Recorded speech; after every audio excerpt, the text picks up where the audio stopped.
South African wines often tread the line between the old and the new, balancing time-honed traditions with new ideals and approaches to wine. And Zonnebloem is a fantastic example of this. The farm itself dates back to the 17th century and is soaked in the essence of Stellenbosch. It's a beloved and pivoted brand in the market. It also allows wine novices not so familiar with wines to be able to enjoy, but it's also for serious connoisseurs. Our wines are sourced from different regions in Stellenbosch, different growing temperatures, different altitudes, and that gives us complexity in our grapes. Even if we are doing Cabernet Sauvignon, it's sourced from 4 different locations, and that gives us a more complex and integrated wine.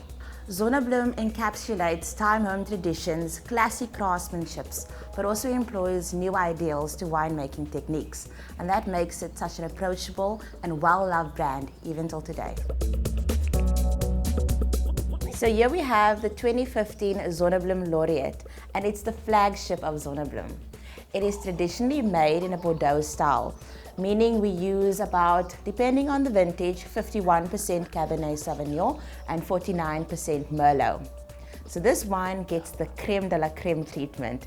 It's aged in first filled French oak barrels for at least 24 months. The wine is big and it's bold, but also surprisingly approachable. When I have tastings with these wines, sometimes people say, oh, they don't like Cab and they don't like Merlot because it's too tannic or it's too harsh.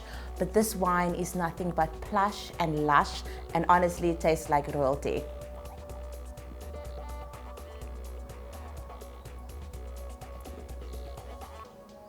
The color is rich, and so is the nose.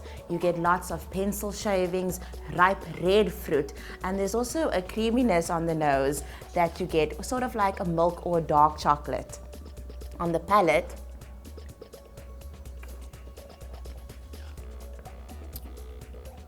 the wine is clean, it's balanced, you get a lot of red fruit, and also the oakiness backtones from the wood you do get, but it doesn't overpower the wine. And that's the most important thing when you're trying to integrate wine, especially having a highly wooded wine like this. You should never let the wood overtake the wine. You should sort of let the wood be a platform on which the fruit, the acidity, and all the other good things on the wine to shine. This is a wine I would bring out at a dinner party at my meat course because it's a showstopper. It's big and it's bold, and it requires big and bold food pairings as well. It has a lovely long finish and is really memorable. Will be a really memorable experience for your guests. Thank you for the insight. We specially selected this wine from the Vinatec Wine Bank, our dedicated maturation cell in Stellenbosch, where all our wines are matured under optimal conditions.